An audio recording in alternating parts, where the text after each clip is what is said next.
চরিত্র শেষ করে দিছে। রাজনীতিবিদ থেকে শুরু করে প্রত্যেকের চরিত্র নষ্ট করে দিচ্ছে শেখ হাসিনা।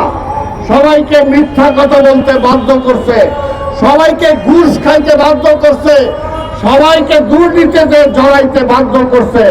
সেই কারণেই আজকে যদি দুর্নীতি বন্ধ করতে পারেন ইউনূস সাহেব, তাহলে ট্যাক্স বাড়াইতে হবে না। আপনি যদি ডাকায় ধরতে পারেন তাহলে ওই পকেট মারকে আপনার ধরতে হবে না। আপনি ডাকাত ধরেন না, আপনি বড় চোর ধরেন না, আপনি ওই চোর ছাঁচকা পকেট পাই নিয়ে ব্যস্ত থাকেন। আর ওরাই বলে, ডাকাতরা বলে, এখনো ডিকটেট করে, এখনো পত্রিকায় ছবি ছাপায়, এখনো বিভিন্ন ব্যবসায় জয়ের কোম্পানির ব্যবসা করছে, এখনো বিভিন্ন ব্যবসায় আইটি মন্ত্রী ছিল পলক, সে তার কোম্পানিরা ব্যবসা করছে। কি করেন আপনারা? সংস্কার। আরে আওয়ামীদেরকে আগে থামান, কালো টাকার মালিকদেরকে থামান, ব্যাংক লুট করছে তাদেরকে ধরেন, এই দেশের মানুষের চরিত্র হনন যারা করছে তাদেরকে ধরেন। খালি সংস্কার কইরা নির্বাচন পিছাইতেছেন। নির্বাচন পিছায় বলেন বিএনপি রাজনৈতিক দলরা নির্বাচন চায়, খালি অন্য সংস্কার চায় না। আরে কে বলছে আমরা নির্বাচন চাই না? কে বলে আমরা সংস্কার চাই না? সংস্কারও চাই, নির্বাচনও চাই। আর পরিষ্কার কথা, অনেকে বলেন এই নির্বাচনের জন্য কি রক্ত দিছে নাকি? হ্যাঁ, নির্বাচনের জন্যই তো রক্ত দিছে। আর নির্বাচন হলো মানুষের অধিকার।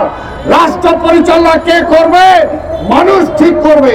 সেই নির্বাচন কায়দা দিচ্ছিল শেখ হাসিনা, সেই নির্বাচন কায়দা দিচ্ছিল ভারত। সেই কারণে তো নির্বাচনের জন্যই, যদি নির্বাচনের মাধ্যমে শেখ হাসিনার পতন হইতো তাহলে এক সারি দিয়ে তার পালাইতে হইতো না। তাই নির্বাচনের জন্যই অবশ্যই নির্বাচন দরকার, নির্বাচিত সরকার দরকার। নির্বাচিত সরকারের বাইরে অনির্বাচিত সরকার বেশি দিন চলতে পারে না, তাহলে তাদের কথাবার্তা এইরকম ফ্যাসিবাদের মতো মনে হয়ে যায়। আর আন্দোলন, আপনারা কয়জন কোন সেক্টরে আন্দোলন করে আইসা ক্ষমতায় বসছেন আমরা জানি না। এগুলো বইলে লাভ নাই, এই সরকার আমরা আছি, আমরা চাই এই সরকার সফল হোক।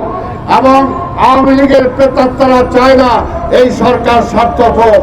তাই এই সরকারকে আমরা বলবো, আপনার সার্থকতা হলো একটা গ্রহণযোগ্য নির্বাচন দিয়ে ক্ষমতা ত্যাগ করা, ওইটাই হলো আপনার সার্থকতা।